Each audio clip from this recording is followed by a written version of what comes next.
At the rack, the Rutgers Athletic Center in Piscataway, the Rutgers Scarlet Knights and the West Virginia Mountaineers. West Virginia today gets their point guard, Tim Lyles, who was suspended for their last game back, but he won't start. Jason DeLessio continues as the point guard with Lionel Armstead in the backcourt for Gail Catlett. In his 22nd season, over 400 West Virginia wins, over 500 in his coaching career. Kevin Bannon today. The only real change in the middle, where it's a rotating cast for Rutgers today, Eugene Dabney, a freshman who played very well against Providence, gets the start for Kevin Bannon in his third season on the Scarlet Knight bench. Veteran Big East crew Tim Higgins will be the lead official with John Cowell and Reggie Greenwood, and we are set to go with a nice crowd on hand. Here are 4 consecutive home games for Rutgers. This is the second in the stretch for West Virginia. They're 0-3 so far in the league. And Jim, it's just been hard for Gail Catlett to have any consistency with suspensions and curfew violations and injuries for his team. And I spoke to Kevin Bannon about that topic a moment ago before the game. His comment was, you know, he's expecting them to bust out. He's hoping that it's not against his squad today.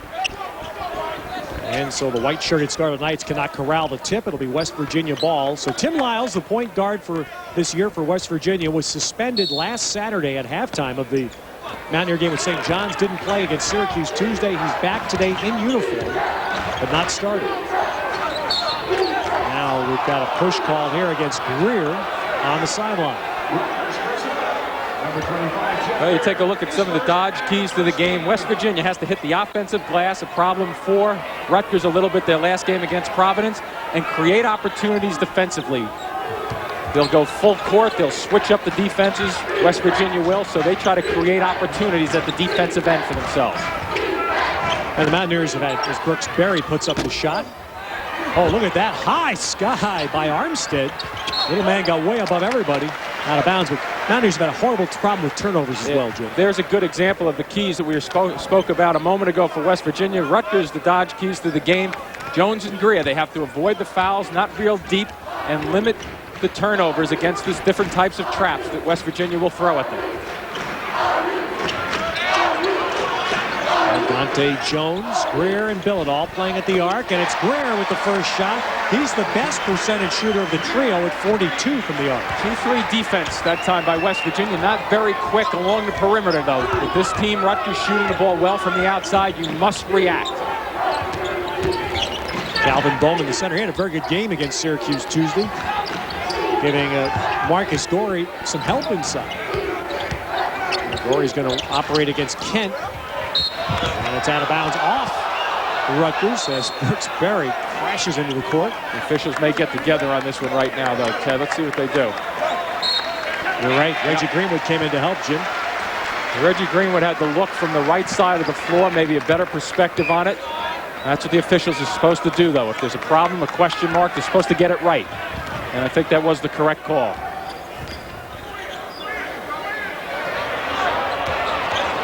Billett from the outside.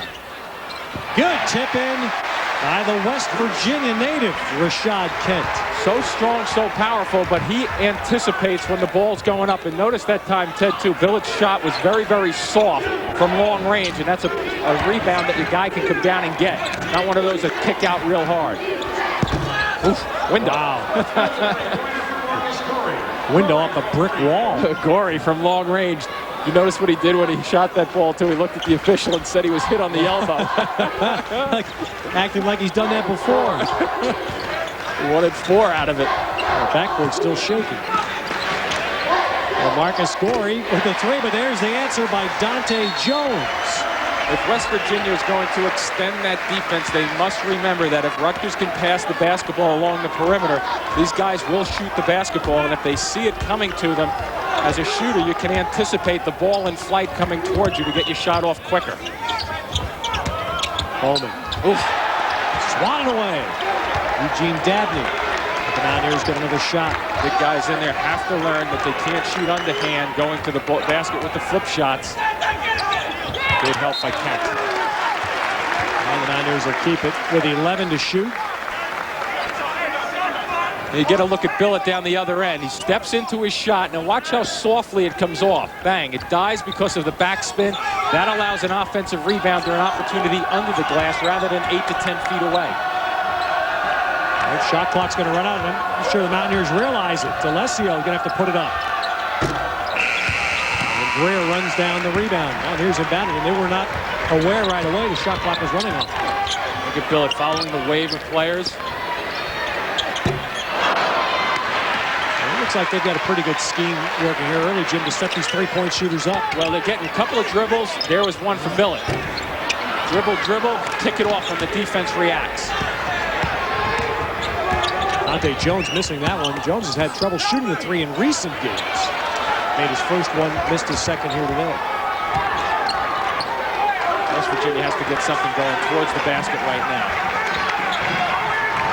Dump it down low to one of your big guys or get something off the dribble going towards the basket. Gorey against Dabney. There you go. There's your move, and Marcus Gorey will end up at the line. See, when you're on the road and you're struggling at the beginning of the game, and obviously we're only 3.5 minutes deep, you have to start getting into the lane. You must get to the free throw line and create opportunities. Gorey with a good head and shoulder fake, shows the ball also, but then strongly got his body into the traffic to get to the line. Well, Marcus Gorey had a big night against Etan Thomas in Syracuse Tuesday night, 17 points and 10 boards. If he gets some help, and if Calvin Bowman continues to play the way he has for the Mountaineers, Gorey's got a chance to have a big senior year. Absolutely. When you said that Bowman with the 21 points the other night, he was 10 of 16 from the floor, so that really takes a lot of pressure off. So Gorey has all 5 Mountaineer points, Rutgers by 3.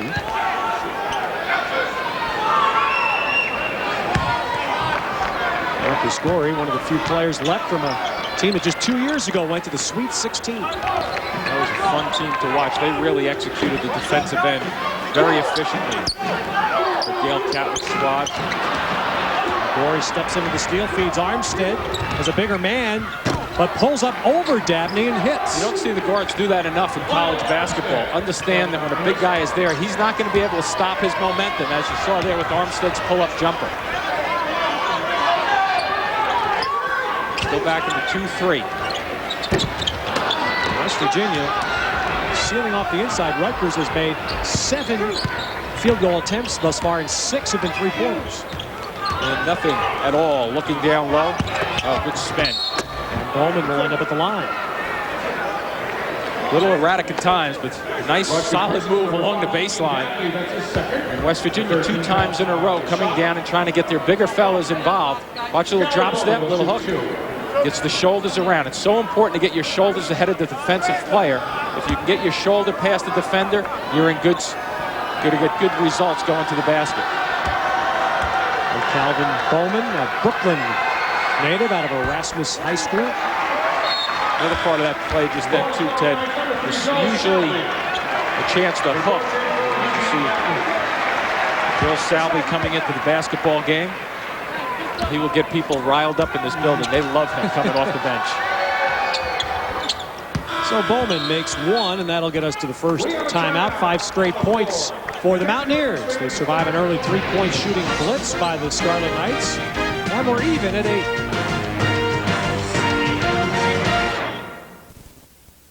Has lived at the 3-point line so far. Well, they sure have, and sometimes that can be good when your numbers are a little better than 33%. But I think what Rutgers has to be aware of, that they cannot rely on that exclusively.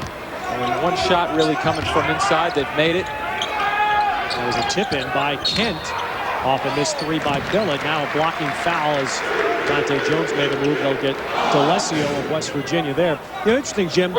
Rutgers obviously has done something other than shoot threes, because they come into the game today with having shot more than 100 free throws, more than their opponents have this year. Yeah, well, they'll mix it up and they'll push it up the floor and get results out of that. And I think that's one of the things against the different types of extended full-court defenses that West Virginia will throw at them. They'll get advantages and they have to break it down and go towards the basket with it. Good look. Marcus Gorey with the reverse. That'll be a goaltend on Joel Salvi. And I like the fact that they're trying to run things. Salvi that time clicking one off the glass. I like the fact that West Virginia's trying to take this thing from Gorey a little bit more. Good spin, getting the shoulders ahead again. Salvi with the turnover. That was Gorey from behind. Also, the big fella getting down there and flicking from behind. Well, Gorey has 7 points already. Now Bowman inside adds 2 more. So this really is a contrast, Jim. West Virginia hammering Rutgers in. Rutgers shooting from out. That was a big-time move right there, too. Salvi tried to pick up the charge. Got hit pretty good, but no call.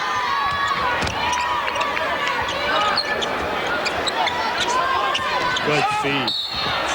Dahntay Jones finding Joe Salvi inside, and Rutgers took a while. Sometimes when you get lulled to sleep almost, defensively, West Virginia that trip, I think they were expecting a 3-point shot to go up. And the 2 guys in the back forget about the cutter, Salvi through the lane. Well, Joel Salvi, well known around here now, being a crowd favorite, pumps his team up, comes out, talks to the officials during warm-ups.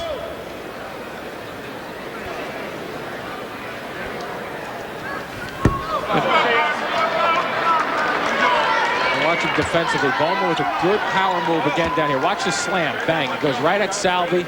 May have put the shoulder down a little bit, but because he's going aggressively, good things will happen for you.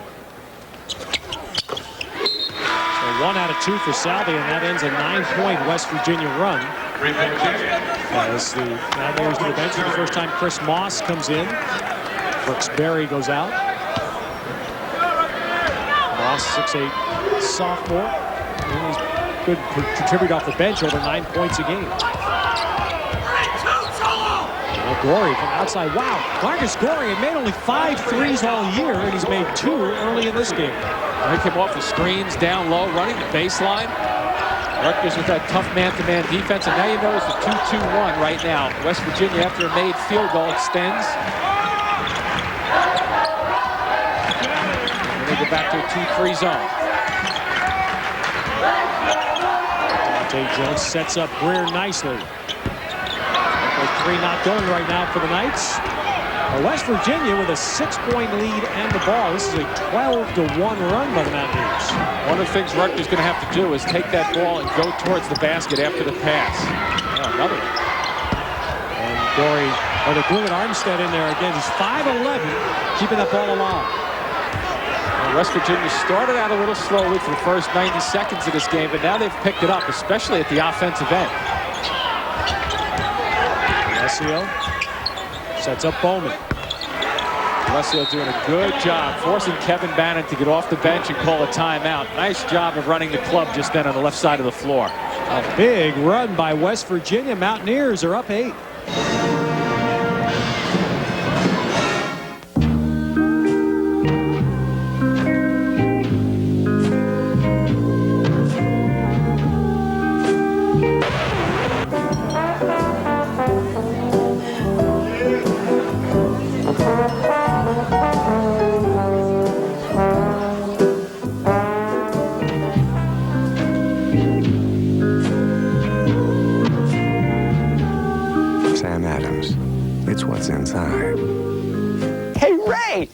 Brake pads really did the trick. Great. I got a couple more things I need. Do you think you have these? Think. No problem. Hey, Jeff, can you get these for Dan? I'm on it.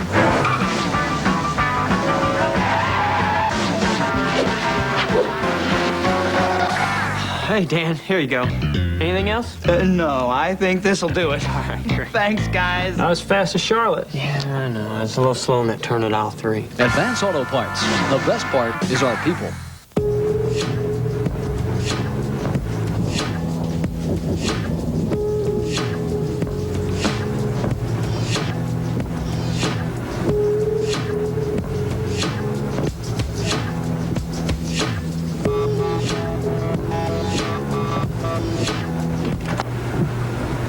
That was interesting. The Volkswagen Jetta. Sometimes everything just comes together. West Virginia fighting their way back up 17-9, and they've been doing it a little inside, a little outside. Notice Gorey coming out on the perimeter. Kent having some troubles following him to the perimeter, and he knocks the 3 down. And then some good penetration. Point guards just laying it out there for one of their shooters. Bowman this time about 8 feet away. Good job by the big guys for West Virginia. This Mountaineer run after Rutgers came out and hit a couple of threes early. So West Virginia with an 8-point lead. No changes for either team during the timeout. change being a man-to-man defense this time by West Virginia, switching it up a bit. Greer takes the baseline, and his outlet deflected, and then Moss landed out of bounds. So the Knights will keep it, but no reset. Shot clock at 10. Good step across there by Moss, too, to help prevent that baseline drive. One thing about West Virginia, Dale Catlett always changing up the defenses, forces you to think as an offensive player. And Jones driving, hanging, and draws a foul. Calvin Bowman picks it up. His first third on the team.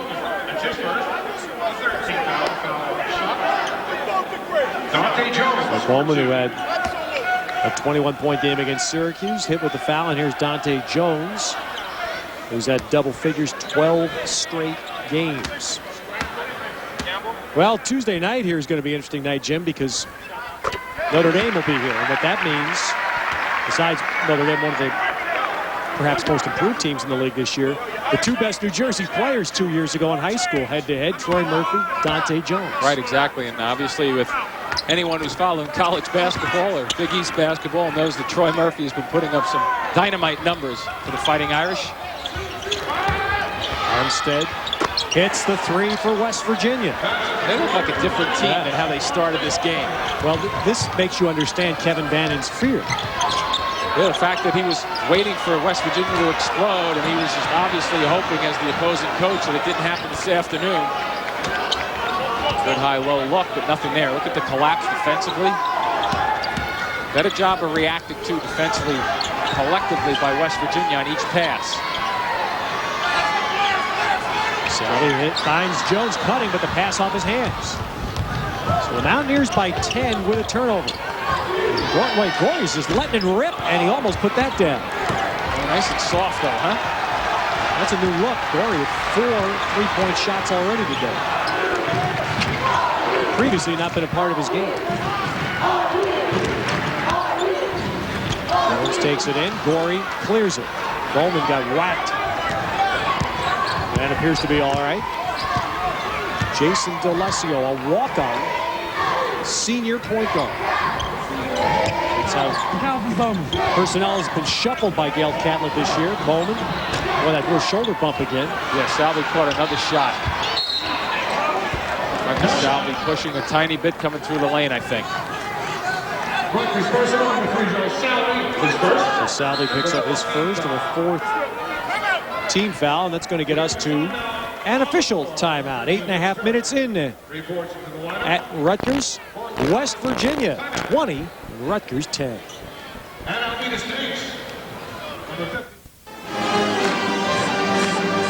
West Virginia up 10 first half here at Rutgers. Mountaineers losing their first 3 conference games, and especially the first 2 just killed by turnovers. Well, you look at those numbers, 26, 22, 19 turnovers. Obviously, you don't win many basketball games like that. They're averaging 18 per game. So Dale Catlett obviously has to change that. Right now, they haven't turned the basketball over 8.5 minutes deep or so. So a much better job. Big difference today. And now, after the game Tuesday, Jim Boeheim made a very extraordinarily candid comment. He said West Virginia was a better team with D'Alessio at point. As now Barry cannot inbound the ball, and they will take a 30-second timeout. Just to finish that, Boeheim said that the point guard that Syracuse saw on film, referring to Tim Lyles, who was suspended, was throwing the ball all over the place and taking crazy shots. So they were better with D'Alessio, a senior walk-on, but obviously a player playing under control. Yeah, exactly. And I think the control is the key word, especially when you're turning the basketball over. Boeheim's comments probably were dedicated to just saying that having a guy who's a walk-on type probably is not the most athletic, but the possessions, he kind of holds on to the ball because he knows that if he starts turning it over, he's going to be back on the bench anyway. I played with a couple of guys in college, Ted, who were just like that. When they came out on the floor, they weren't looking to do anything spectacular. They were just trying to get the ball up and give it to somebody and get out of the way. Right now the Mountaineers to inbound again. Look at this. And wow. Oh, and Armstead missed the layup and tips the ball in. That shows you slow reactions in 2 areas for Rutgers. Number 1 on the quick cut and the entry, but then nobody on the defensive glass to clear it. So a 12-point West Virginia lead. Alvidas Tennyson ends up at the basket and now will end up at the line. So Rutgers going big, takes Salvi out, put Tennyson in, and draw foul on Gorey. Here's this quick cut. Beautiful look, an easy one. But look at the Rutgers players. And the only guy who really got back into that play was Jeff Greer, and he was defending the inbounds pass. So 4 other guys not reacting defensively to help out. All right, here's the senior Tennyson. Rutgers is big people. It basically goes game by game. Tennyson had a good game in Syracuse, the first league game for Rutgers, and Dabney had a big game against Providence the other night. Earned him a start. Kareem Wright started the Wednesday night game against Providence. Center by committee, huh? Here's Dahntay Jones stripping Armstead. Now it's Armstead who's hurt. He got whacked in the face. Jones will end up at the line as Brooksberry fouls. The first Mountaineer turnover of the afternoon. The way Armstead stopped just then, Ted, I would guess that he may have got poked in the eye. Because generally if you get slapped in the face or hit in the face, you can at least run down. So he just stops on a dime. A good strong drive down the floor by Dahntay Jones. And so Jones back at the line on the second personal foul against Brooksberry. There's that look. Let's see what happens. Shot to the eye. Rutgers is, for the most part this year, has struggled at the foul line. Now they had a great foul shooting second half against Providence, but for the most part, been a struggle. Just 3 out of 7 so far today. I don't know, Jim, if you can ever explain how can a team be a great three-point shooting team and not shoot free throws? It doesn't make sense. It doesn't make sense. I mean, I'm sure they're practicing it. Then it leads to being a mental thing. Right now, they have to find a way to defend Marcus Gorey. 12 early points. Look at Gorey. He's out front leading this 1-2-2 defense. He's very active. Maybe a step before. Tennyson called for traveling. Would have been a charge. So they're lucky to get the turnover. Well, right now, one of those dilemmas you face. The crowd's not into the game. The home team is saying, boy, if the crowd could get into this thing, you know, that would help us a lot. Kent Dennis has the ball knocked out of bounds. But, of course, the team isn't doing anything to help the crowd get into it. The old catch-22 syndrome right now. That's why they need something to happen defensively, to kick something out, get a breakaway, But it is quiet in here. The rack is usually a little noisier than this. I'd say it's a lot more red than the last time I was in here. Yeah, absolutely. Coat of paint last year, a couple of coats of paint, and it's red everywhere. Here come the Knights with a turnover. Jones. Nice finish by Dahntay Jones. Gives the fans a little something to get excited about, but they still have to gear it up defensively. That is the first Rutgers field goal in almost 8 minutes.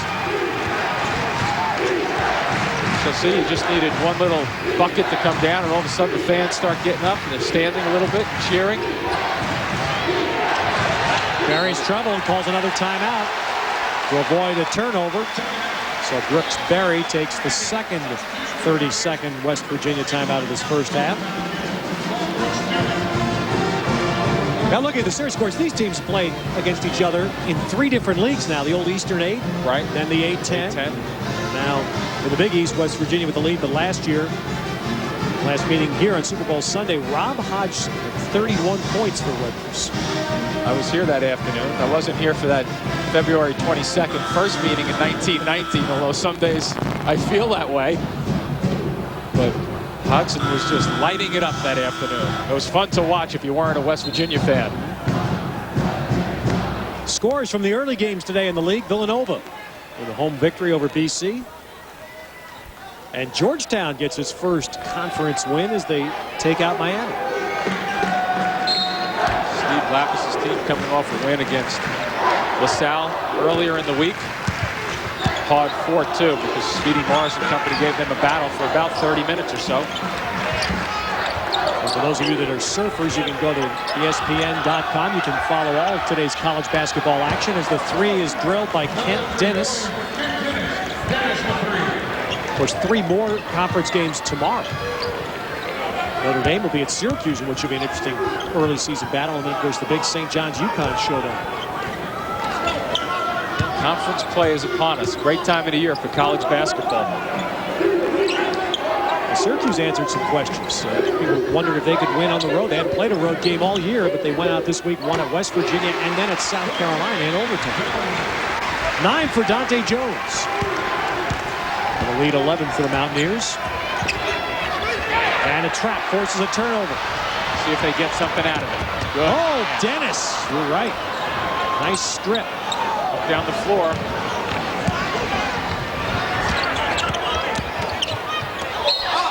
Well, that one will not win any artistic points, but Bowman will end up at the line. The part that bailed him out with Bowman with the ball on the open floor. You see the little trap right here. Alessio gets in trouble. Little flick. Off they go down the other end. And then Dennis with the strip. Just as it comes off the floor, gives you a little extra time to go get it. And Bowman ends up at the line. The Russian judge scored that one very low on artistry. But he got the foul on Tenise. Changes now as Renardo Brown comes in for the first time for Rutgers. If you had Gail Catlett judge that one, though, he'd give it a 10 because he gets 2 points out of it. Right. Well, it's all the big people for West Virginia. 12 by Gorey and 7 by Bowman. Plays like that are why they don't put pictures on the stat sheet, Ted. Well, Kent got away with a kick there. And Rutgers can't finish. Tenise missed a layup. I'm not sure if Dennis was a factor for West Virginia just then, but at least the extra effort to go after the big fella. Gorey got Kent in the air. Chris Moss runs it down. Well, you just look at the difference in the game, Jim. It's all at the basket for West Virginia. Don't you get the feel, Ted, almost at this end of the floor, the offensive end? You almost get the feel that there's 7 or 8 West Virginia players out there against 5 for Rutgers. Every time the ball gets loose, every time a rebound, there are more blue jerseys going after it than what the Rutgers players are. So Rutgers with the timeout. The biggest lead, 15 now for West Virginia. You know, it's great to get the ball hit the floor defensively. That means people are boxing out, but I don't know if that was the case just then. No one was on that side of the floor, and no one for Rutgers really reacting that quickly. Just making things happen. The reactions, Bowman through the lane for a relatively easy 2.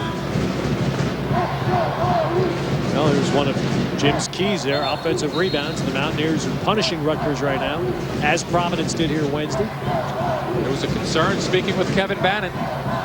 Got to get these guys to keep people off the boards and off the glass. And what I thought was going to be a little bit of trouble with Kevin Bannon's team starting out well. I thought West Virginia was going to have their hands full in this first half. They have just really regrouped. Credit to Gail Catlett and company. Now Renardo Brown in the backcourt with Billett, and inside Kent is fouled on the floor.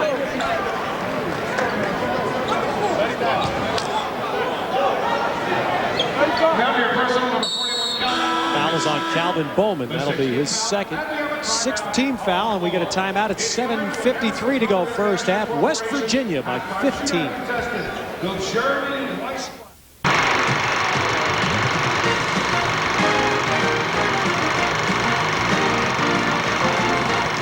Back at Piscataway with Jim Spanarkel, Ted Robinson. West Virginia looking for its first conference win after 3 losses. Up 15 here on Rutgers, and it's been their inside tandem. Marcus Gorey and Calvin Bowman have combined for 21 of the 31 points. So clearly getting off to a good start on the road for West Virginia, making some things happen. Not necessarily down deep with their big guys as Dennis picks up one on the perimeter, but they've been spreading it out. 12-foot jumpers, some Gorey longer shots, 3-point shots, and mixing it up for the big guys. Well, this team's going to get used to, and they, I'm sure, already are used to playing on the road because they have all road games. Right. Coliseum closed down, asbestos problems, so no home cooking for West Virginia. By the way, that Coliseum was a difficult place to play it, too, as you well know. for visitors. There's Leonardo Brown making the first foul shot. That's one of the great things about Rutgers and West Virginia, as well as Notre Dame, when the three came in the Big East, all brought on-campus arenas into the conference. And you're right, when I had the good fortune of doing the first Big East game there, when Georgetown came in, and it was an incredible atmosphere, and the place full and excited. Salvi Hands. and pulled down by Moss. That was Moss who got a hand on the basketball, too. So West Virginia this year playing in either Wheeling or Charleston, both of which are a pretty good distance away from Morgantown. The closest place they could play actually be Pittsburgh, but that wouldn't seem to make much sense for West Virginia University. It's incredible when you think about it. Long season. Not a long half, though, for West Virginia. Pretty good half so far. And 6 fouls now on Rutgers, so both teams are into the bonus. Travel called on Moss. That was good high-low action also just then. Gorey flashed right up top to the foul line, spun, looked right where he was supposed to, and Moss just hesitating a tiny bit caused the travel. First appearance by John Oliver off the West Virginia bench as Chris Moss takes a seat. Berry and Armstead have been out there the whole first half for West Virginia. It was close to a 5-second violation just then.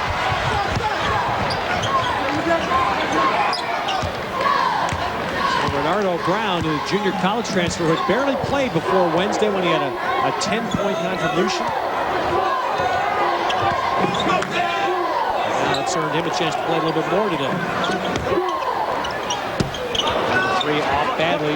Not his strength. He's a defender and an athlete, not as much of a shooter. And too close is Dahntay Jones, and he picks up the foul. All right. 31, Hex, 21. Dahntay Jones is hurt. The 17-foul Scarlet. Another of the contributions off the bench, Jim. Yeah, you look at Salvi, a guy who usually gives them a lot of activity, and Brown with 10 points, as you mentioned. Look at the turnovers, though. Dennis will shoot 1-1. Much better than what their season averages indicated. Well, Kent Dennis, a freshman from North Hollywood, California. And he makes the front end. Now that might be a little cultural adjustment.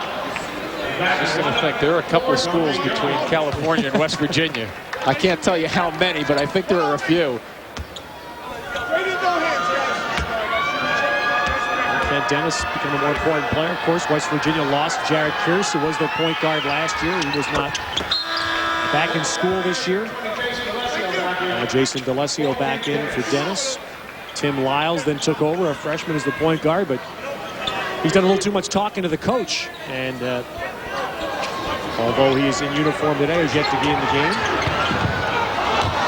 Let's see if that got tipped on the way out of bounds. It'll be West Virginia ball. 16-point Mountaineer lead in a very lethargic Rutgers first half. Kevin Bannon understands that. Probably preparing for his halftime speech, if you will, to get them ignited a little bit, but he still has a long way to go here in the first half to get them going. So we're on to 6:50. Brooks Berry, that's his first shot, and he knocks it down. 18-point lead. How about taking your 6'6" body and go in there and post up a 6'1" guy? Down here, number 13, Brooks Berry, his third. Wow, but that's a tough foul. Brooks Berry called there, picking up his third. Watch him now. Their size build it up. Little drift away from the defensive player, but the key right there is getting your body set up and making sure as you get ready for your turn that your left foot is planted strongly to give you the elevation on the jump shot. That brings in a young man that has not played very much. Josh Yeager, a freshman. 6'6", and he's on the court now for the Mountaineers as Billett scores his first point.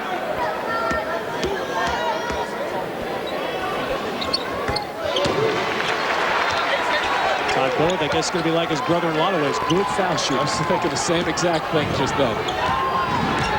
And they'll stand out on this Rutgers team. Knights is a team with 64% at the line. Armstead, leaner down the lane. Very tough shot by Armstead, but keeping his shoulders square. The inbounds pass right now. Kent to Brown hit the side scorer's table, so things just not going well at all for Rutgers. And right now, Kevin Bannon trying to figure out what button he can push to light a spark here under his team. Well, they knocked the ball away from Gorey and forced a turnover. Billett trying to be that spark. Oh, low shot. Kent with the big crash. That'll liven the place up with 265 pounds of follow-up. Let's see how composed now West Virginia is. Good play there by Gorey, throwing it off Billett to keep the possession. Dahntay Jones will come back in now for Bernardo Brown. Once again, you get down the floor. Billett with a good pull-up jump shot. It recognizes he has some guys down the floor, but notice how soft it is. Long-range shot. Kent just doing the rest. The Mountaineers over 50%. Good movement, and they set Yeager up. Rebounded Salvi. Starting to push the action a little bit. Need good shots, though. Great move, Dahntay Jones, and he'll get to the line. Two good sets in a row for Rutgers coming down the floor. A little bit more aggressive with the basketball. And a terrific split right here. Watch the shake to the right. Boom, you get the defender leaning, and then you find the seam. The second part of that, avoiding Gorey as he came through the middle of the seam. Yeager picked up the foul for West Virginia, and Jones to the line. I guess he doesn't like sleeves, huh? The way he's got. Yeah, it didn't appear he's the new shirts are becoming more in vogue. As a former player, would you want to wear those? Yeah, I wouldn't mind The wearing sleeveless tee. It's really just a sleeveless shirt. Right, exactly. Some of the guys keep it the regular way, but he just rolls it up to the tank top version.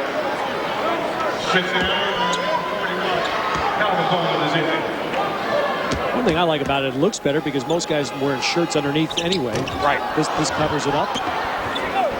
Dahntay Jones really scuffling at the line. 2 for 6 in the first half. Those are points they need to get back into this ball game. West Virginia all over the glass, but Moss missed it, and Salvi finally clears it.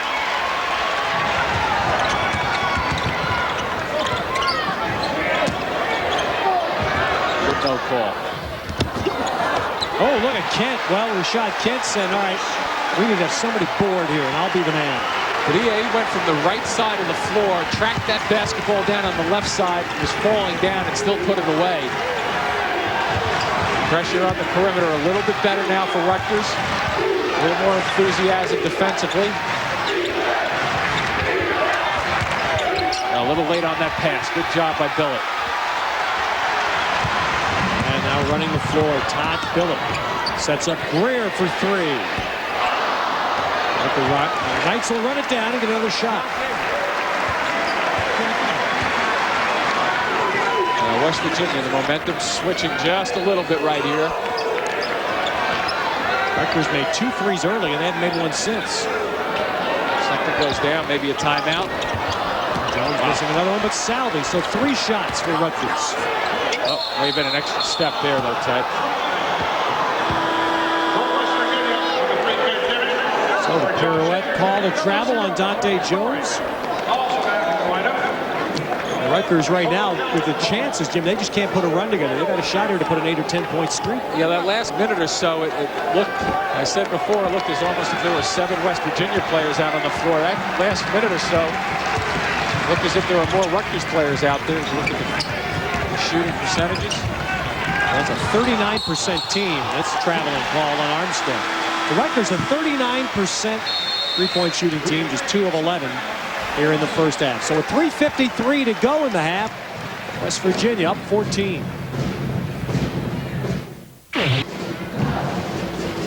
West Virginia, I think very surprisingly, up 14 here in the first half at the rack. And the Rutgers Scarlet Knights off to the lead this year in the Big East in three-point shooting, but not today. Having their problems shooting the basketball from long range, a weapon. And you take a look at the Lower number, 2 of 11 for 18%. And West Virginia coming right back at him, 4 for 8. West Virginia's out-rebounded Rutgers 20-13, and it seems like all 20 West Virginia rebounds have been offensive. Greer, though, breaks that dry spell. Second 3 of the game. Especially after a timeout, you want to come back and get a very good look at the basket. So well-executed play just then for Rutgers and Kevin Bannon. All right, now, do you believe in that old credo when you're down, as Rutgers was by 18, get it down under 10 by the half? Absolutely.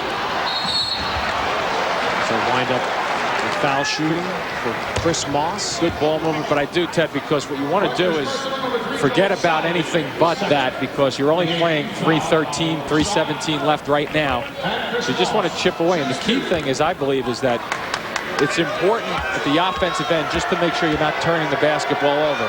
You obviously want to score, but you have to continue by not turning it over. You can at least get into a rhythm, and that's what Kevin Bannon's troops, last 2 minutes or so, 2.5 minutes, have found a little rhythm down the offensive end.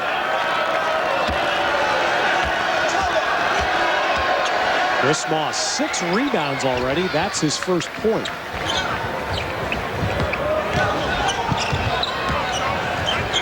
Armstead harassing Greer, and that ball in the air a long time. Sure was. Good ball movement, and Moss with the finish. That's the thing that's impressive in this first half to me, Jim. West Virginia's passing rate. Yes. I'll tell you, Tide, it's been impressive because in the last 5 minutes or so, Rutgers has kicked up the defensive intensity. Nice in there, Kent to Salvi. Good work, though, by Rutgers. West Virginia does like to switch up these different types of full court defenses. Armstead, time to set up. Now Rutgers can get it to 10. Key is getting good shots once again.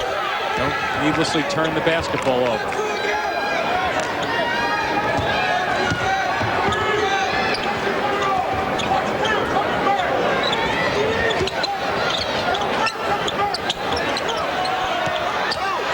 Inside, Kent fought off Moss. That's a terrific possession just then. We're nearing the 2-minute mark of the half. Rutgers didn't fall apart. Now they make something happen defensively. Now Kevin Bannon, I think, Ted, wants about 10 minutes left in this half rather than just 2, because now his team has found a rhythm. Well, it is a 14-5 Rutgers run. Watch the delivery right here. Away from the defender as he spins back. Away from the defender baseline side. Great catch and shoot. But watch the delivery. Once again, seal your man off. Get the ball on the baseline. The rest is pretty easy if you have good ball movement or body movement away from the basketball. And West Virginia has brought Tim Lyles into the game for the first time. Number 12, their point guard. Matching up against Billett. Greer down the lane. There was contact also. Moss stepped across. Different ball game right now. So Rutgers is back to within 8. They were down 18 a short while ago. Good skip. Dennis turned it over. Notice down the last 3 minutes, I don't think Rutgers has a turnover. West Virginia having some problems. All of a sudden you look up and it's only an 8-point game and you have possession of the basketball. And after an early run, Marcus Gorey hasn't had many touches or shots lately. Not on a run, Dennis. Let's just say Rutgers didn't turn the ball over. The kiss of death for them. So now Lyles, a freshman out of Baltimore. He played high school at Dunbar. Good one-handed catch. There's Gorey with a touch and Moss with a tip. Moss is very active, especially at the offensive end of the floor. That's made a good stop defensively. Here are the numbers, though, with the big fella handling. Kent, Jones, and a hand check to be called against Lyles. This will be a 2-shot foul for Rutgers. Coming up at halftime, our National Car Rental halftime report. We'll dip into the Big East Wild. I missed that all summer long. Big East Wild. I missed that. The Volkswagen Big East leaders and the always entertaining highlights and stats, all coming up. The National Car Rental halftime report.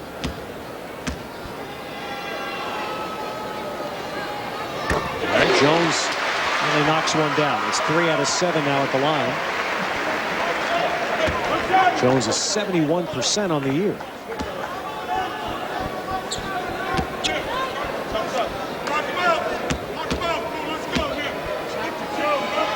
See if Rutgers switches up their defense at all right now. Maybe look for something at half court if they can catch a trap. All right, well, Rutgers has it down to 8. West Virginia comes up with the last possession. Tim Loss went right by Gail Catlett. Got first-hand instructions. Get the listening going, huh?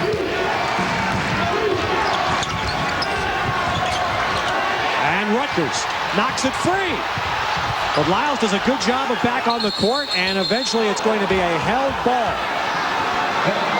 Held ball, Rutgers possession with 1.2. A couple of the Rutgers players were looking for a timeout, but they didn't have possession of it.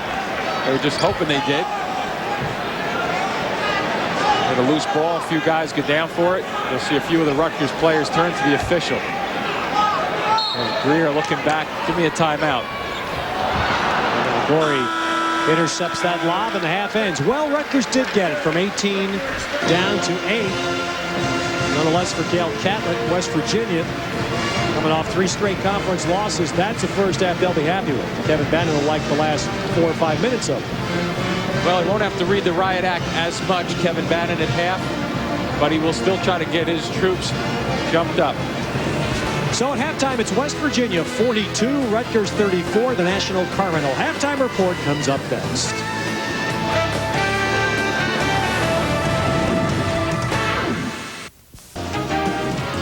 Well, 42-34, West Virginia with an 8-point halftime lead. They had an 18-point lead at one time before Rutgers put together a late run to get it close. Well, and West Virginia doing a good job of varying the offense. Here you see Gorey coming outside to shoot the ball from long range. He was 4 for 9 from the floor for 12 points. Armstead with the little slip here. Watch this little slip underneath the basket, and the reaction not the quickest by Rutgers. Armstead a good half, 4 of 8 for 9 points. So 2 players for West Virginia doing a very good job. Defensively, though, this is where West Virginia picked up some mileage in terms of getting that big lead that you just touched on, Ted. Then they pass the basketball around, work it around for the easy bucket. So defense, full court defense, leading to an easy bucket down low for Moss. All right, look at the Buick first half stats. The 3-point shooting, which is Rutgers' forte, but West Virginia had the better of it in the first half. And yet you look at those 3 for 12 numbers. The leading team in the conference, Rutgers, was shooting the long ball, 3 of 12, not going to get it done. And how about the rebounding, too? 21-14 points in the paint for West Virginia. So clearly the first half dominated inside by West Virginia. Yeah, Chris Moss had 7 rebounds, and Marcus Gorey had 6 to go with his 12 points. Second half coming your way after these messages from AT&T. So an 8-point West Virginia lead as we get set for the second half. It was 18, 37-19. The biggest difference. Nice contributions for the Mountaineers besides Gorey. Lionel Armstead and Calvin Bowman with 9 apiece. And for the Knights, Dahntay Jones, despite missing 4 foul shots, had 11. Greer and Kent each with 8. We'll see what happens when Rutgers starts this half, too, Ted. I would anticipate a very aggressive defensive effort for the first couple of minutes at least, especially the first few possessions. Rutgers only went 8 deep in the first half. Normally a team that'll get into 9 or 10 players. West Virginia, a team that played 10 in the first half. Brooks Berry back out there. He's the only player in the game with 3 fouls starting the second half for the Mountaineers. Bowman and Gorey together inside, and it's Kent on the left shoulder, and Rutgers with a steal. See how they can handle the offensive end. 2-3 defense. Once again, West Virginia starting it out. The other end, a little matchup by Rutgers to start their defensive efforts.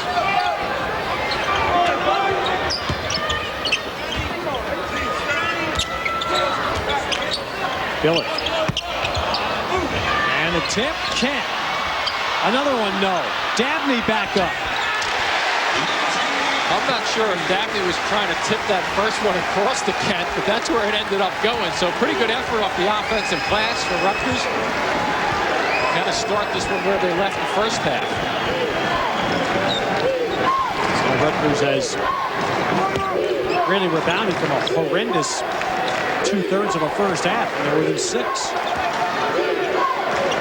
Still a little indecision for West Virginia right now. They still left that first half, last 3.5 minutes, a little indecisive with their cuts and their passes. Same thing here in the second half. The Mountaineers will keep it. They only have 7 seconds to shoot. Usually want to get it in the hands of a guard as quickly as you can with the shot clock working against you. Worry. Barry, shot clock doesn't reset. Still didn't reset. Yep. And that'll be Rutgers' ball. Nothing ever hit iron. Came close a couple of times, but just missing. Well, I think you hit it, Jimmy. It looks like West Virginia's walking in cement shoes right now. They just cannot get on track. Barry out. Moss back in. So now Catlett's there's 3 active big people all in together. Gorey, Moss, and Bowman. Extend the floor defensively, but now they come back. Better choice right here, I think, for them. Man-to-man defensively to try to get some guys moving. That's a lot by Gorey. I wouldn't think, and tell me if I'm wrong, the Rutgers have seen much zone this year with the shooters they have. No, especially zones that kind of slack back. I mean, you want real strong, aggressive perimeter zones, if anything, to really attack and go after the basketball.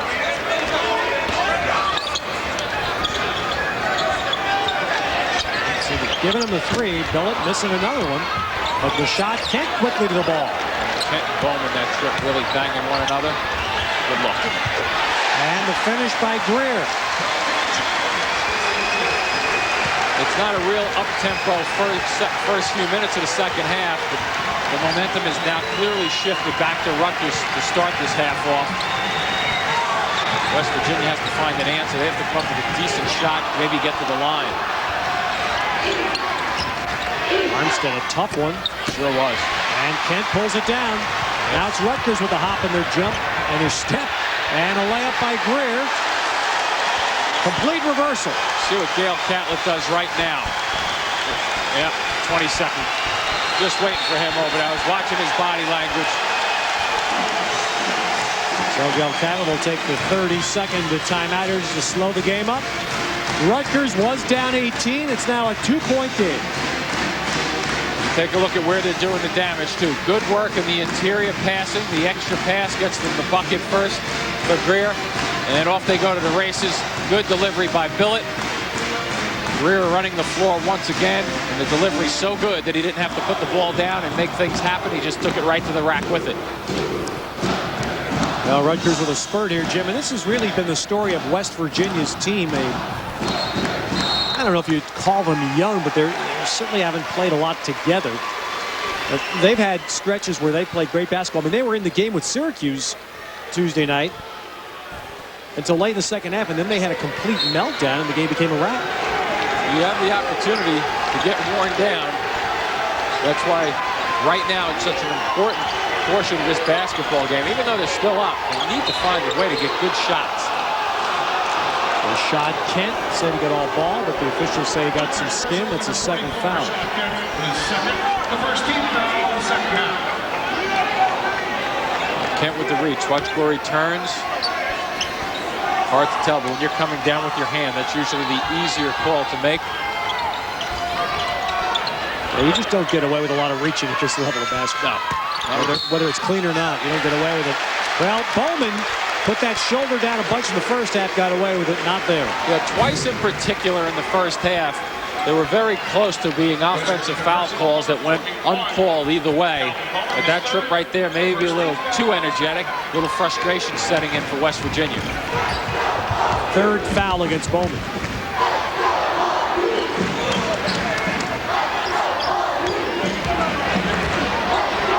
Dabney. That was to even the game. Here comes Gorey. Rutgers has not had a lead since the opening 5 minutes of the game. A little more active, though, Ted, on the perimeter. And Moss takes it right at Dabney, and Chris Moss will be at the line. Rutgers personal number 5, Eugene Dabney, his third. The second team. See on the perimeter, the ball moving a little bit, and then Rutgers extending themselves to the perimeter. That means the big guy, Dahntay, in that case, has to be ready to really roam and freelance in the back. And I'm not so sure he was really ready that trip to seal that one off. Oh, nice little spin there for Chris Moss. Much better situation this year. Chris Moss is a freshman, had to play a lot of center for West Virginia, and he was really overmatched at that spot. But Bowman, this year, that won't be as big a factor. And Moss at 6'8", pretty active too on the glass. That was their first point, wasn't it, Ted? First point of the second half. Yeah. Wow. 3.5 minutes deep or so. And they didn't score much at the end of the first half. Here we go. Dahntay Jones. Nice call. That's a call from Kevin Bannon. That's just not a freelance. A weak side lob. Very well executed. Now Bowman steps out of bounds, and Rutgers will get another shot here at taking the lead. So this is where somebody for West Virginia really has to step up and take control. Rutgers, on the other hand, down their end. See the good delivery upstairs. Right on the money. Jones putting it down. And that gets the fans a little more excited, more into the basketball game. Billett still has not made a shot. Billett's has now gone 0 for 6 from the line. Good skip out pass. They're getting the ball low, huh? The floater, no. And finally pulled down by West Virginia. The Mountaineers continue to cling to the lead. That was like a football possession. And Armstead makes it a three-pointer. A lot of Rutgers guys that were going for the offensive glass that trip, which isn't a bad problem, but then you don't have any balance if they get the other team, West Virginia, kicks out.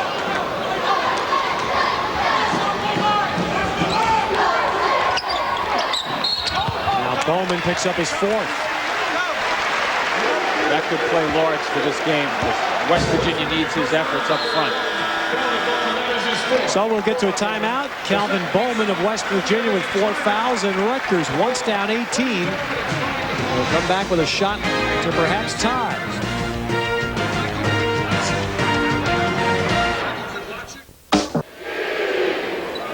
Well, West Virginia up 3 in the first half. They built a big lead, and we were tracking that the Mountaineers did not turn the ball over in the first 9 minutes of the game. With 3 early, now giving them 13. That number's piled up quickly. It sure has, and the other part about it, too, it's they've been shaky even on the other possessions where they haven't turned it over. Now it's going to be traveling. Dahntay Jones trying to break the double team.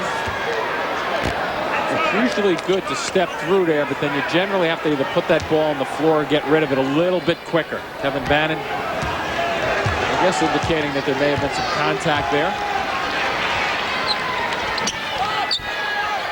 Rutgers had about 7 shots to take the lead. Never got it. Now West Virginia up 3 with the ball.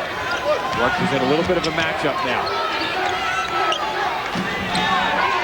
Brooks Berry's back in for Bowman. Bowman leading with 4 fouls. And over the back, I think Berry just picked up his 4th. Berry with the left arm going over the top to try to kind of direct the ball by. 4 fouls, another one mounting up for the Mountaineers.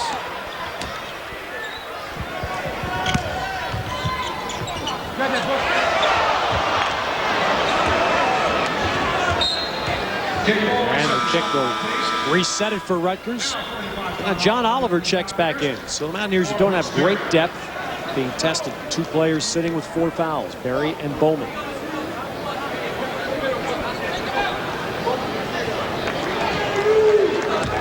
West Virginia right now is just going to try to weather this storm a little bit. They've been clinging to this lead. This year's going to test these players in so many ways, West Virginia team. They'll be tired at the end of the year. Probably be mentally strong. That's true. It's a long year. And there's the tie as Greer knocks it down. 15 for Jeff Greer. They weren't knocking it down in the first 4 or 5 minutes of this game. After 1 or 2 went down, but a good answer to get the fans back into it. Moss with a miss. Dahntay with a rebound. Their bodies flying all over the place. safer to be up here, I guess, Ted. Over 6 minutes into the half here, West Virginia has only one basket, 3 points. Going back to that zone, they'll stay in the 2-3 zone. They can just react to the perimeter. Nice cut, but then one pass extra, and Moss steals it. Moss always around the basketball. Putting in a good effort this afternoon. Both at the defensive end and the offensive glass.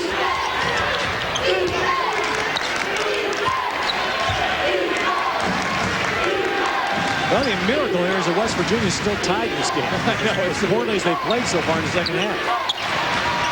And Moss gives them back the lead.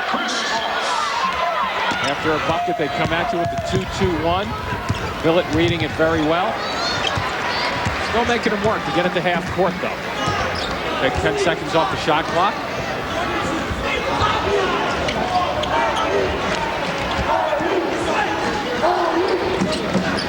Billett finally knocks one. They planted the left foot well and turned his body so his shoulders were facing the basket with a great rotation on it. So Rutgers has its first lead since it was 8-7. First 4 minutes of the game.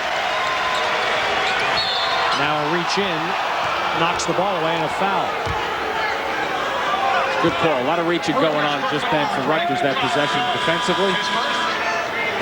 Now watch Todd Billett plants himself, faces up very nicely, ball spinning, good backspin on it. And the reaction on the Rutgers side. The good thing about Billett, well, he didn't stop shooting. He had made, but he's 0 for 6 before that. Good shooters think of their next shot as their first, even if they've been struggling. But there's only one way to get out of it, is you look at the three-point shooting. 5-18. Good shot. A pretty finish as well. 13 for Armstead. Yeah, that was pretty and difficult, too, Ted. That's not an easy shot to put through.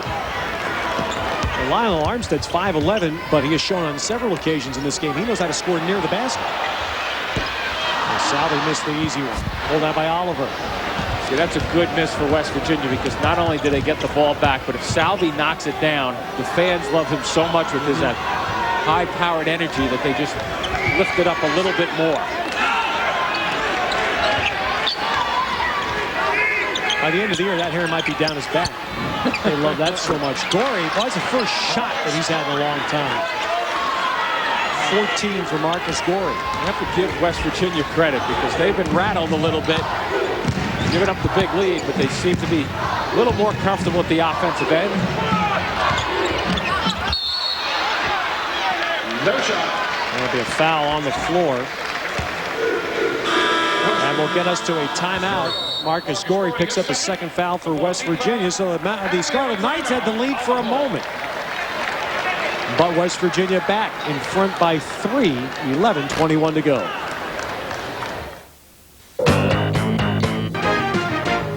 Back in Piscataway on the Rutgers campus. Ted Robinson, Jim Spanarkel, Big East basketball. Rutgers, in fact, will host Troy Murphy and Notre Dame here on Tuesday night. It's a game that a lot of folks in Jersey are looking forward to, and the Rutgers wanted to be sure they didn't look past West Virginia. Mountaineers were off to an 18-point lead in the first half of this game. Rutgers came back and briefly had the lead moments ago. It's now a 3-point Mountaineer lead as Jason DeLessio picks up his second foul for West Virginia, the 15th. I think Tuesday is the day. Also, I'm pretty sure students are fully back in school here, Ted, so Notre Dame will have to deal with that also. And it'll be the second game of a road trip. Notre Dame plays at Syracuse tomorrow. Rutgers in the middle of a 4-game stretch here at home. Teams hate that, hate having all those home games when the students aren't around. That's it. You need as much support as you can get. Nice to have that 6-man in the crowd. Forced there by Dahntay Jones, but look at him active. One of the few times Rutgers has ripped a rebound away today. No finish for Billett, and Moss pulls it. Jones took that away from 2 West Virginia players that trip also, but they come away with nothing on the second shot.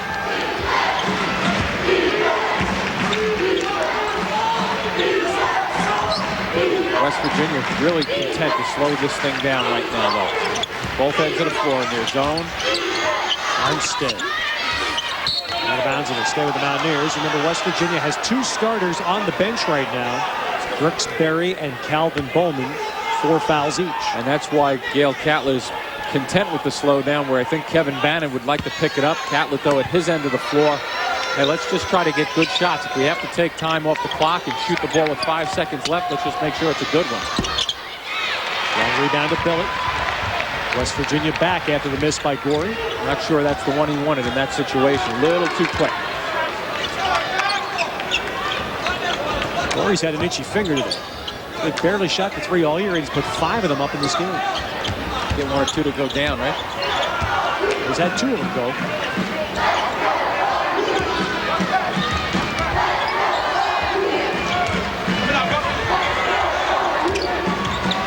Greer moving backwards and inside. That's going the other way. Rutgers. Rashad Kent called for pushing off.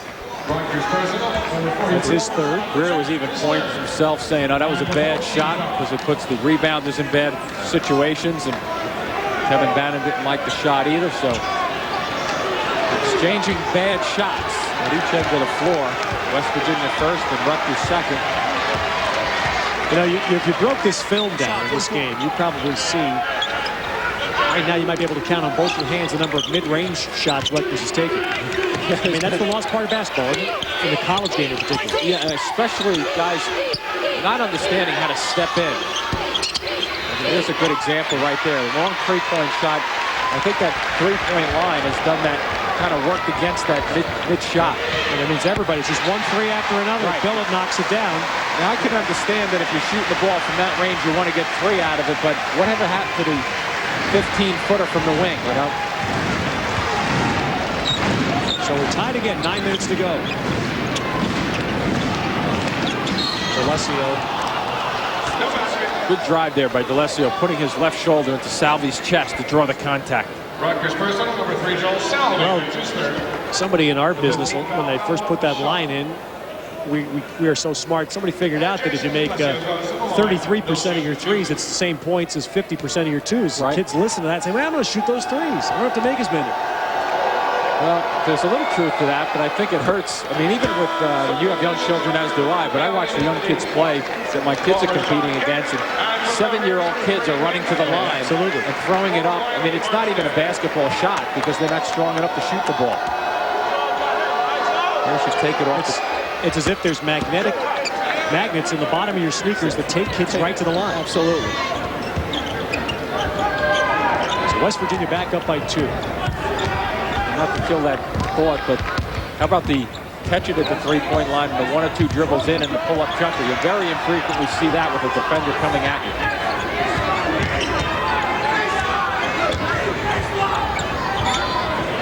Salvi. Clean block there by John Oliver. Big time. I got to tell you, I saw a game last Saturday on the other coast, but many folks here, I'm sure, are aware of it. An amazing 61-point performance by Eddie House of Arizona State. Let's take a look at this play. Watch a 2-handed block right here. And he's away from the body, too. So Salvi thought he got bumped. I don't think he did. Good no call from the officials. As I say, Jim, Eddie House at Arizona State, and you'll hear more about him as this college basketball season goes along, was magnificent at driving and pulling up. He scored 61 points, and I think only took 10 3-point shots. Which is not to suggest that if you just put the ball on the floor and pull up, you're going to score 61 every night, but you may have some better results. Well, the point was he mixed it up. Right. That must have been a lot of fun for you, though, huh? Watching that, working it. One of the greatest individual performances, obviously, in the history of college basketball. Scored 61 points, played all 50 minutes of a double overtime game, and was defending the opponent's point guard in his 2 overtime sessions. I think it's 61 of a month sometimes. It's a lot. No. You can't put that one by me. I'm old enough to remember you. There's Billett. Billett heating up. So we're even up again. 7:40 to play.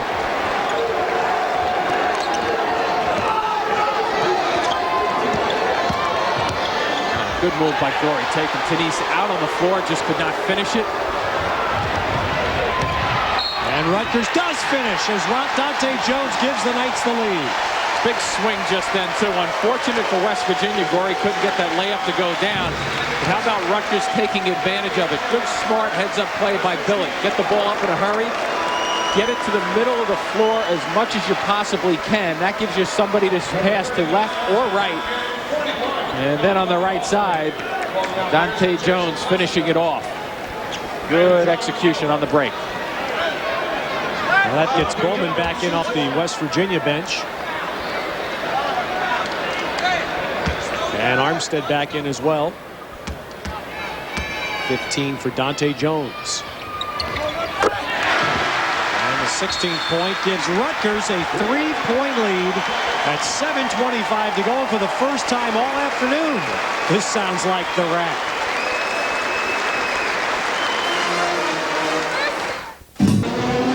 Rutgers has managed to take a 3-point lead, and Todd Billett has been a big reason why. Coming down the floor, sizing the opponent up defensively. Nobody steps up. Shoot the jump shot. Take the basketball, work yourself around. Now after you sense that they're coming out on you, take the ball, put it down. As we talked about, Ted, a couple of dribbles, little pull-up jump. And then on the break, passing the basketball away. So just like older brother Jeff, Todd Billett doing a good job of continuing the Billett tradition at Rutgers University. The different halves, 7 assists as well. But I think that shows something about the young man, that he was not afraid to come here right after. I mean, Jeff Billett just finished last season. For Todd Billett to come in here, play the same position at the same school. Especially after Jeff putting up nice numbers and having a very, very good career. Oh, strong Calvin Bowman move. I like the answer, too, by West Virginia down deep. And here gets Rutgers right inside of the block. Chris Moss got a piece of Dahntay Jones. I've said it before, Ted, I'll say it again. Moss is around the basketball. Bowman. Oh, he spun right into a double up by Billett. Good collapse. Good recognition by Billett. Salvi was there, kind of funneling his way back defensively also.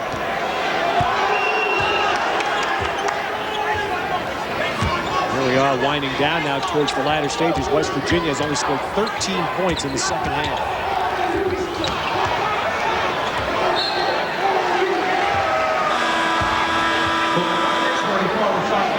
Now Rashad Kent will return for Joel Salvi.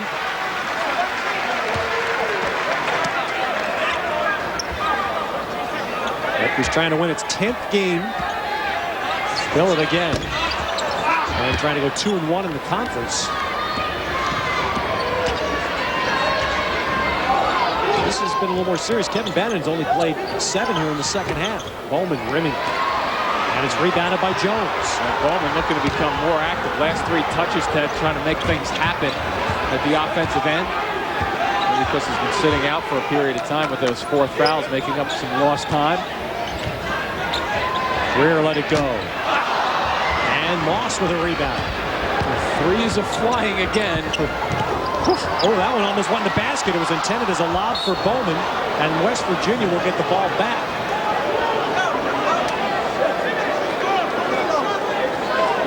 And if this pass is thrown a little softer, watch how it kicks off the glass. Right, Ted, right on the money there.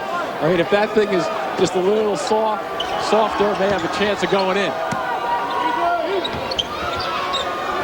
So under 6 to play, but West Virginia, despite really not doing much in the second half, is right in the game. Residue of an 18-point first half lead. Whereas the first half took a long time, this one is going quickly because the executions at both ends are just very, very slow, methodical. Both teams not in a hurry to shoot the basketball.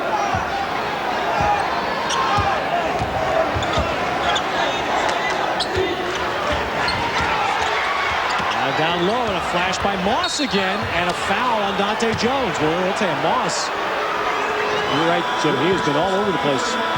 Nice combination. Moss and Armstead just getting the basketball, working for it.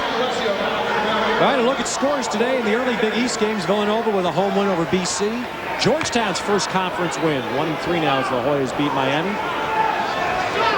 Top 25 action early on Utah 9 on BYU. ESPN.com for more. All of Saturday's college basketball action. starting to think, Ted, like I am, that this could be a last possession game. Just the way they're walking it up the floor. Because if you keep this pace up, chances are that no team will take a 3 or 4 consecutive run up and down the floor, because neither one of them are really taking any chances at the offensive end. Tenise picks up his second foul, 7th team foul. So Moss and Lime, well, neither one of these teams has been sparkling at the foul line this year. So if we get into one of these games, fouling may play a larger role.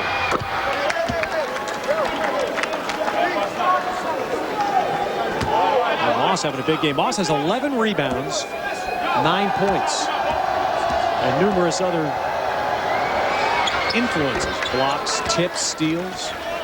Yeah, and just the deflections, too, that sometimes don't show up on the stat sheet. Timeout, Billet couldn't get it in. So the 30-second timeout by Rutgers at 4:49 to play. West Virginia up 1. It's sometimes a little disarming for a team not being able to get the basketball in bounds, because in a close game, you just don't want to burn a timeout when you can almost anticipate that you're going to need it somewhere down the stretch, especially if, for example, West Virginia takes a little lead or whatever. You need that timeout to regroup in a certain spot. You need that extra one floating around. You think about how much the Mountaineers could use a win in the league. West Virginia was 4-14 in the league last year. They lost more games last season than any team in the history of the school. Great basketball heritage, and starting off 0-3 this year. As you look at Rutgers' upcoming schedule, Notre Dame and Villanova coming up this week here in the RAC, and then it's on the road for a tough swing. And Villanova with the win today, getting a little rhythm back in their game. So Rutgers, Kevin Bannon, see Danny Hurley, assistant coach, on the right. And Steve Lapis, congratulations, earlier this week, picked up his 200th. That's right, career coaching win. We actually had a shot of him sitting on the bench for about 3 seconds. Normal, he's pacing up and down. He's on the old treadmill team, one of these guys who never sits down, and we actually caught him sitting down for a change. I wish I had seen that. Look at Tenise taking it in, and a little too ambitious. Picks up the offensive foul. See, one of the things about big guys dribbling the basketball, I mean, even if you're sitting way at the top of the rack right now, looking down, you know when the big guy has the ball, everybody's just waiting for him to come down the middle of the lane. And if you can just get the guts up enough to stand there and take the hit, you'll pick up the offensive foul. West Virginia with the ball and a 1-point lead. That almost got away from Armstead. It does get away from Bowman. Good look. And Kent, the finish. Well, Rutgers, as has been their custom this year, balanced. That's 4 players now in double figures. A sloppy possession by West Virginia taken advantage of by Rutgers, and all of a sudden the crowd now recognizing that they're going to have to help this Rutgers team at the defensive end as much as possible. Good decisions are so important. Moss and Tenise got his hands in there again. So Tenise picking up a bunch of fouls here. Arvidas Tenise going to be 25 years old next month. I'm having a hard time figuring all this out myself, Jim.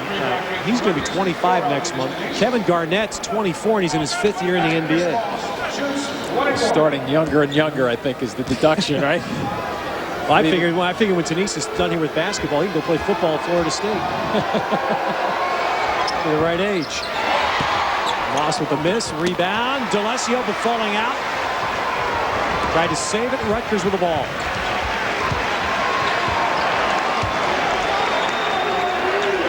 There's so many guys now when they're being recruited. A lot of colleges are saying, well, if we can keep them for 1 year, maybe 2, it's a success story anymore. It's changed the game a bit.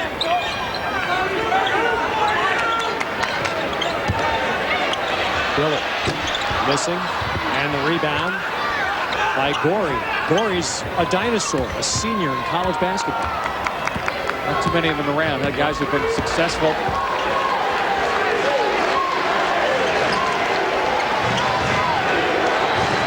It feels like there's a stigma now. If you're a senior, there must be something wrong. Right, exactly. Yeah, guys start to wonder.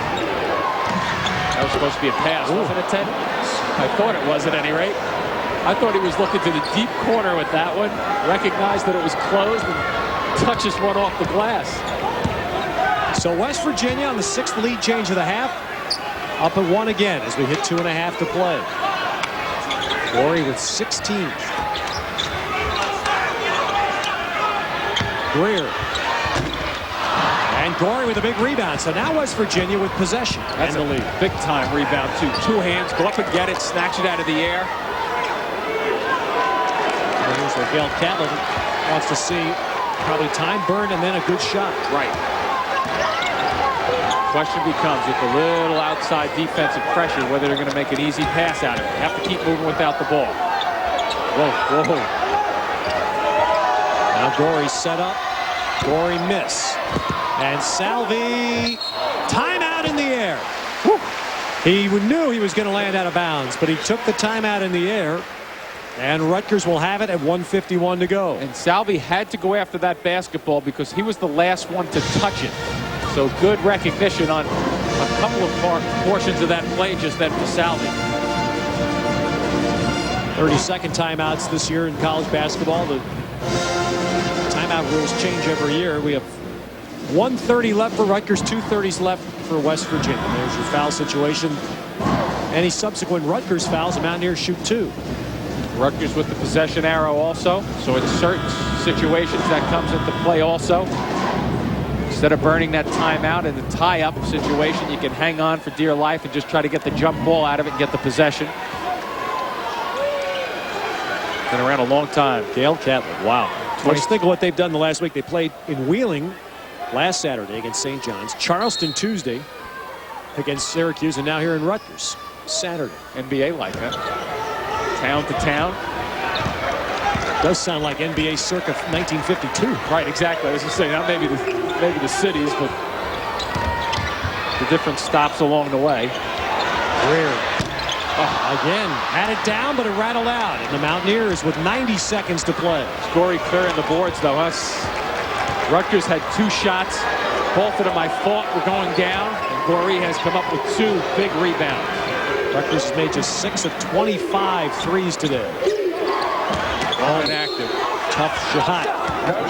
Right into the side of the backboard, but he got fouled first by Kent. And so this will be 2 shots for Calvin Bowman. Rutgers has 10 team fouls. It's the 4th personal on Kent. 61% free throw shooter goes to the line. Calvin Bowman shoots 2. So Bowman to the line. He's 3 out of 4 at the line today.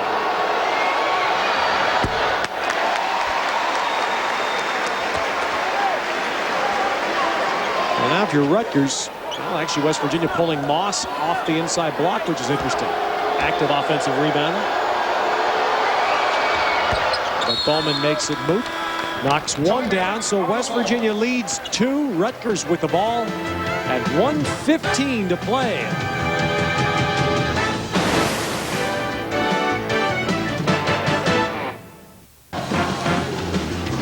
A 2-point lead for West Virginia at 1:15 to play. And now the Beck's Beer game summary. The West Virginia run, an 18-point first half lead, and really Jim Rutgers struggles at the line, the 3-point line today, huge. 6 of 27 for a team that came in leading the conference and shooting the basketball from long range. The numbers were just under 40%. West Virginia, 2 big people, Gorey and Chris Moss, both double-doubles today.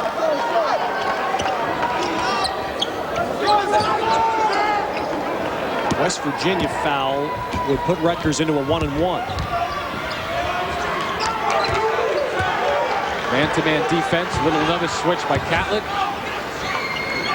Good decision, I should say, to make a change, to make Billett and company read it. Now they have to get into the execution with nearing 10 seconds on the shot clock. Good step up by Bowman. Off to Dahntay Jones. He'll try to make it happen himself. Up over Gorey, and he knocks it down. Woo! How do you ever get that one up? Got to tuck it away and put it under. And now at the rack, they rise plays for defense, and Gail Catlin wants to talk about this last possession with his team.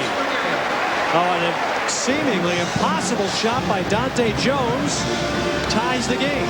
8-second differential on the clock. A great afternoon of Big East basketball with the way Rutgers battled back. Good move by Catlin to call the timeout to reload. Get his young team thinking about what they want to do. It's one thing to get them thinking. You got to get them thinking first and then executing it second. It also gives Kevin Bannon and company at the other end, Catlin working on his offensive play, and gives them an opportunity to set their defenses also. There's an 8-second difference between the game clock and the shot clock, so Rutgers should get another possession. There again's your game setup. If Rutgers fouls here, West Virginia shoots an automatic 2. Right. Now Dahntay Jones leads Rutgers with 18. Marcus Gorey leads West Virginia with 16. This is where you want to get somebody taking the basketball, usually a smaller guy, putting it on the floor and going towards the basket. Force the defenses to rotate. 12 now to shoot for the Mountaineers. Marcus Gorey against Dahntay Jones. The little guy's picking him up. Tough to dribble against the little guys. Nice extra pass. Moss inside, too strong. The tip, Moss again. Oh, and it goes. 6.5. Rutgers now gets the timeout at 3.6. But Chris Moss, very justified given his efforts today. He's been all over the boards for West Virginia. And they got the dance and the drop to give the Mountaineers a lead. All over the play. Right about keeping it active, keeping it up. The Advanced Auto Parts play of the game. Watch the activity on the glass. Gorey keeping it alive. Bowman with a little fallback, gets it to drop. Moss there keeping it alive. See, Moss starts this whole play off. Gorey keeps it alive, and who's that? Bowman. Look at this ball, Ted. Just sit. Guys staying away from it. Get the drop, get it to fall down. And my mistake. That was Bowman on the basket. The best play of the game brought to you by Advanced Auto Parts. The best part is our people. So Bowman with the basket. Calvin Bowman with 14 points. West Virginia up to 3.6 for Rutgers. And Rutgers now cannot stop the clock. West Virginia can, and they'll use their final timeout of regulation. See, with 3.6 seconds left now, Rutgers has enough time to put the ball on the floor a couple of times. Obviously, it depends on where the ball is caught on the floor. You have to think that one through. If the ball goes away, you only have time for 1 or 2 good glass. Down low, though, as you turn, you want to try to get this ball going towards the basket. 17, 18, 20 feet away towards the basket. And that gets your momentum going towards the basket. If you have enough room to take it towards the basket and try to reach for a foul, you want to try to get to the line. But they may not have that many choices. Obviously, it's a bang-bang type of play. Everybody on the floor for Rutgers has to be ready to release. Don't drift away and go for the win. You want to be drifting towards the basket. If the three poses itself, then obviously you have to take it. You don't have many choices, but closer is better. Well, you were right, Jim. It comes down to the last possession. Billett going to the basket. Billett. No, the tip. No, and West Virginia hangs on to win its first Big East game of the year. And how about that for a shocking move? Billett going to the basket. I think everybody is stunned in this building because you had an opportunity with Billett going around the corner. I thought the shot he put up with the spin, I believe he used his left hand, had an opportunity to go down. And watch the follow-up here. Billett comes around the corner. Bowman lets him go. Watch the left-hand spin, Teddy gets the roll down, but look at the follow-up. Oh, it's a gimme-type play. And the follow-up would have counted. Absolutely. You follow up. I'll tell you what, that's the longest 3.6 seconds I've seen in a long time. The benefits of being at home. And no question about it. Dahntay Jones' shot, if you saw the shot clock, which was a great camera angle just then, shot was clearly off for the follow-up. Would have counted. Well, a painful loss for Rutgers in the midst of this 4-game homestand. But for West Virginia, their first conference win of the year after 3 losses. The Mountaineers win it here at Rutgers by a final of 62-60. Now with Jim Spanarkel, I'm Ted Robinson. Thanks for being with us, and so long from the rack in New Jersey.